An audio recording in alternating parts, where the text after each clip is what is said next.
Tenet begins with the rising crescendo of expectation.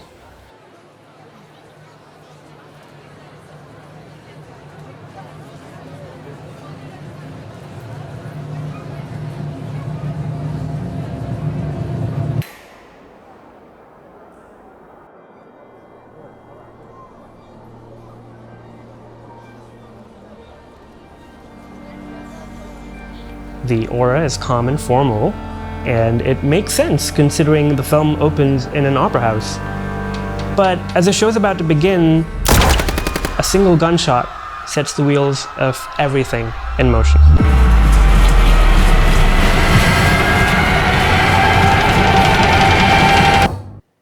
I've seen too much.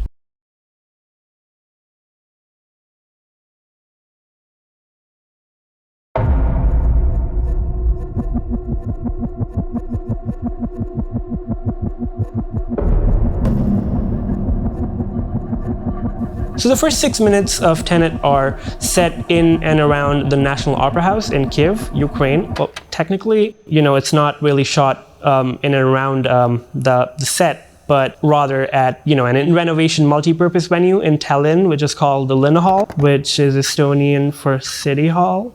Right, where were we again? Watching the opening is an adrenaline-filled sensory experience that's both chaotic and expansive, but it's Nolan's cheeky way of telling you, we live in a twilight world. Every single thing you think you've known about the filmmaker, or even about this movie in particular,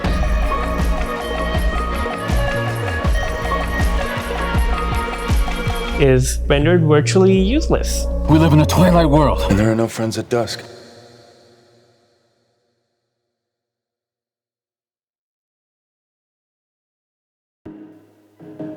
Tenet is writer-director Christopher Nolan's 11th feature film. It stars John David Washington as a spy recruited by a shadowy organization to prevent World War III. Nuclear holocaust. No, something worse. The film also stars Kenneth Branagh, Robert Pattinson, Elizabeth Debicki, Aaron Taylor-Johnson, Dimple Kapadia, and of course, Sir Michael Caine, because they don't seem to care. But what does it all mean? What's the point?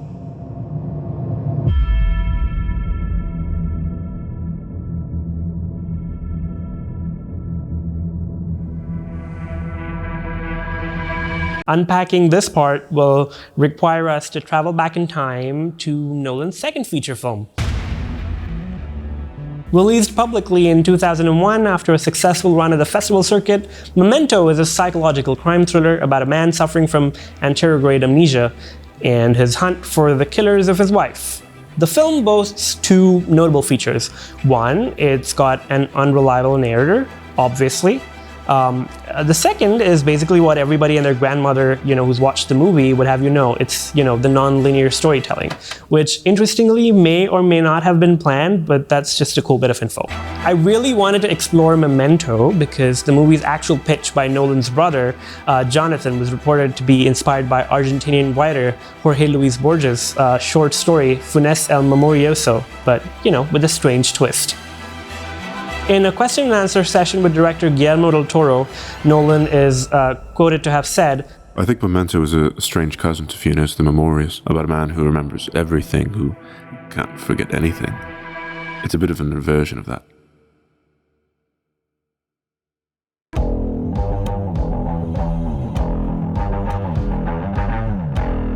All I have for you is a word. Bond. Based on journalist-turned-author Ian Fleming's series of spy novels, the Bond franchise traces the dangers of an MI6 agent named James Bond. It's no secret that James Bond can't be bothered about ethics, lives, or property for that matter. I think he's a blunt instrument whose primary method is to provoke and confront. Yes. Oh, and he's also, I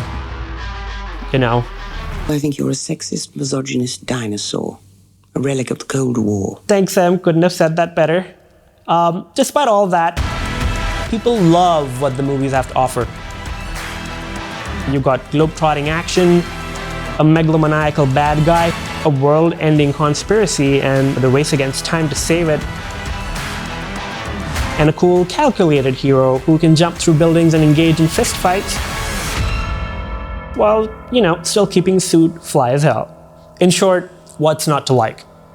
But why am I out here talking about Bond anyway? You see, Tenet is a love letter to the Bond movies and larger-than-life spy films. Confirming this in an interview with William Mullally from Arab News, Nolan said, Tried to retain from the experience of watching The Spy Who Loved Me, that feeling of possibility that you could jump through the screen and go anywhere in the world and see the most amazing things. The influences seem apparent, but Why does it feel so strange? the director clarified this as well, telling the Sydney Morning Herald that he wanted to make a movie that was both Familiar and unfamiliar at the same time. it's got all the tropes in its ingredients, but it still feels like a gonzo mishmash of Nolan's signature cerebral filmmaking with a layer of an almost Lynchian, uncanny valley vibe on top of it.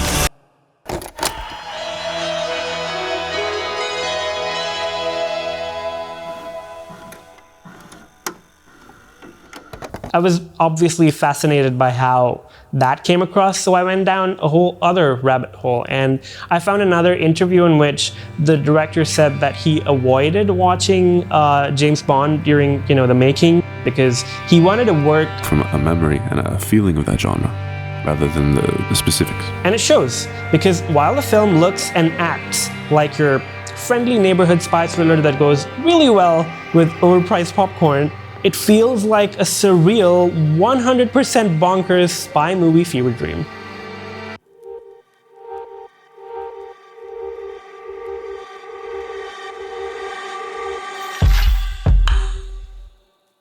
Most Nolan films seem to wrestle with essential themes. Inception explored trauma, grief, and guilt. Your guilt defines her.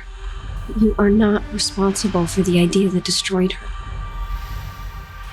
And if we are going to succeed in this, you have to forgive yourself. You don't have to do that alone.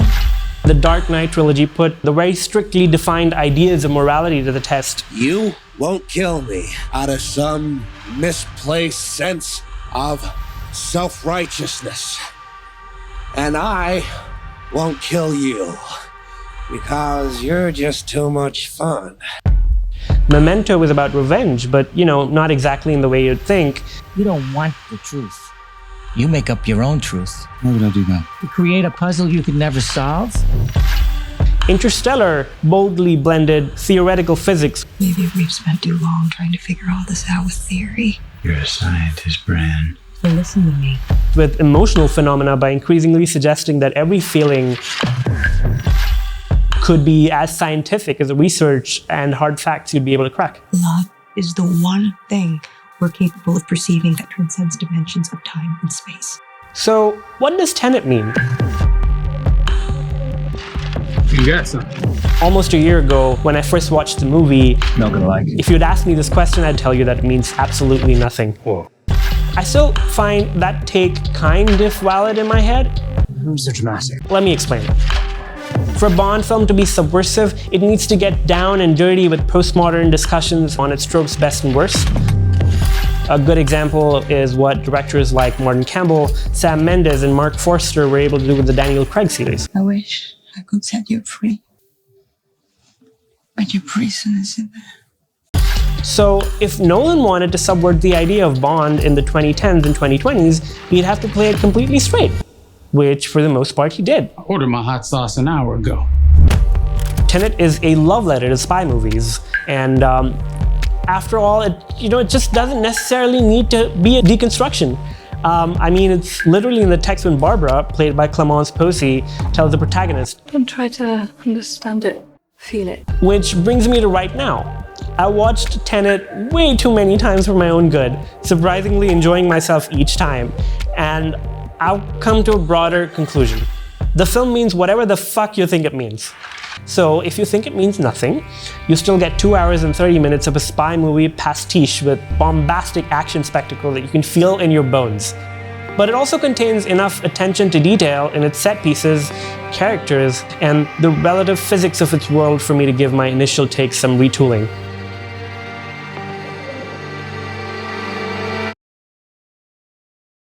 The most straightforward and accessible theme Tenet explores, and it's not like I've cracked a complex code, it's literally the most common journey protagonists take in a lot of movies, is the search for some form of control.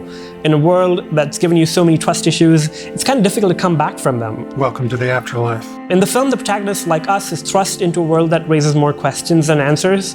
By the end, though, he just, gives into the flow, and he reclaims his own agency in the process.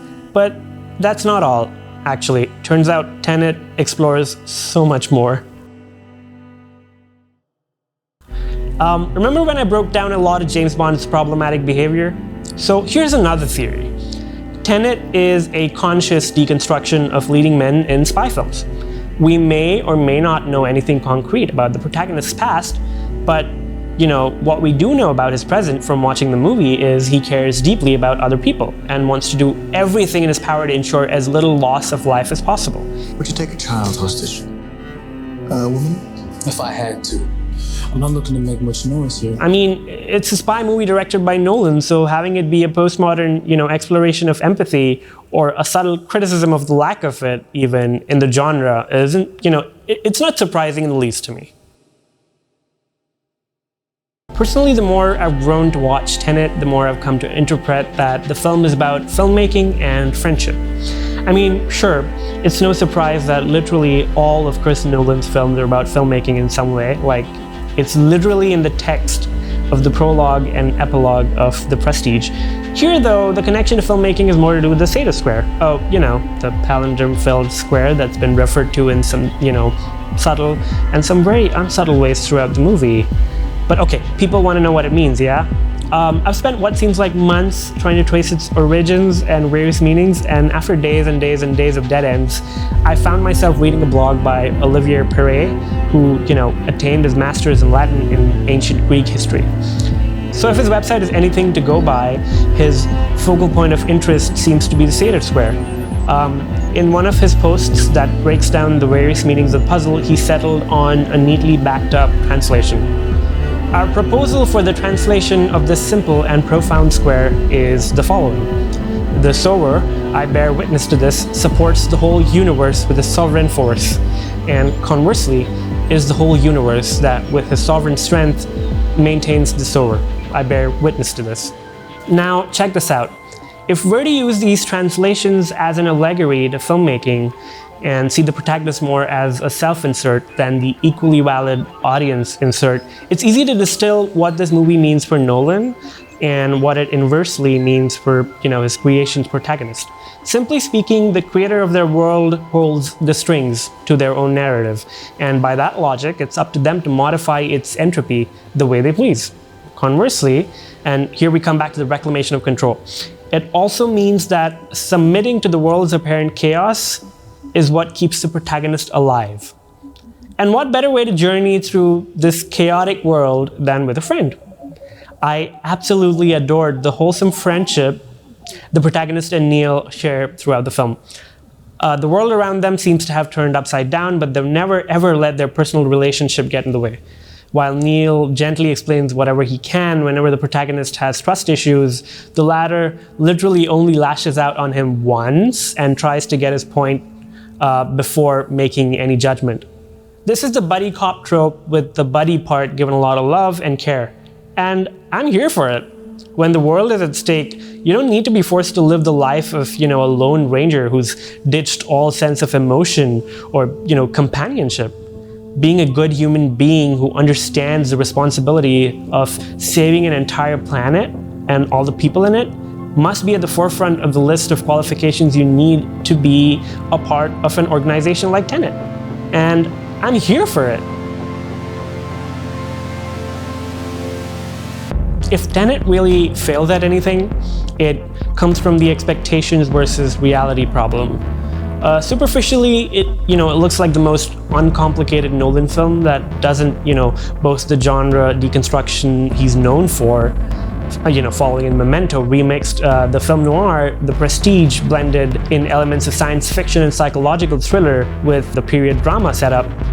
The Dark Knight trilogy added philosophy and realism to the otherwise larger-than-life superhero subgenre.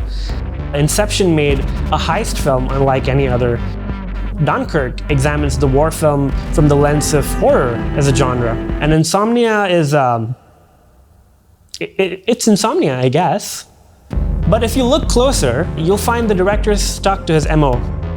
Guy made a spy movie that played it mostly straight, like I said, but in a way that only Nolan could. He decided to dive right into themes of cause and effect, Bullet wouldn't have moved if you hadn't put your hand there. empathy, companionship, and finding your own calm in a storm. As much as I love the movie though, I think I'm more grateful for it than anything else.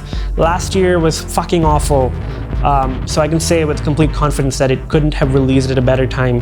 The world had already seen so much within the 5 months prior to the movie releasing. So, you know, throwing caution to the winds and just submitting myself to an ambitiously mounted escapist action thriller on a giant screen was just such a breath of fresh air.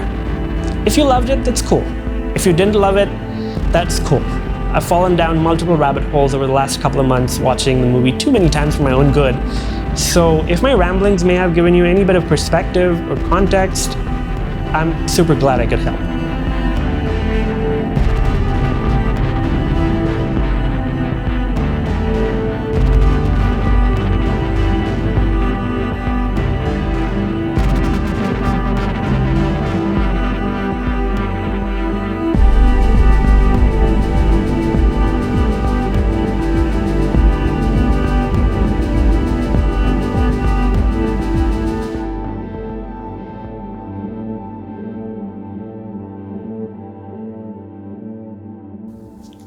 Hello, like and subscribe, do all those things. I don't know. I feel weird talking about this because I've kind of skipped that whole part before. But here we go, you know, just like the video, subscribe to it, subscribe to my channel if you find these videos any bit of fun or entertaining, and you know, share the love of filmmaking and films and just everything related to films. If you like this channel, you can share the video, whatever, you know, or not. I really enjoyed making this. It's been 1 year and I've kind of dealt with so much, and it's been very difficult for me to come back after doing the Birds of Prey video. There have been a lot of reasons why, and you know, the pandemic and the psychological effect it's had on me over the past year is only one of those reasons, but I kind of almost lost my interest in watching movies, and I didn't really think that I was qualified enough to talk about them anymore. So getting to this point was very tough, and you know, I'm just happy that I'm here. Anyway, like, subscribe, share, you know, whatever. I go now, bye.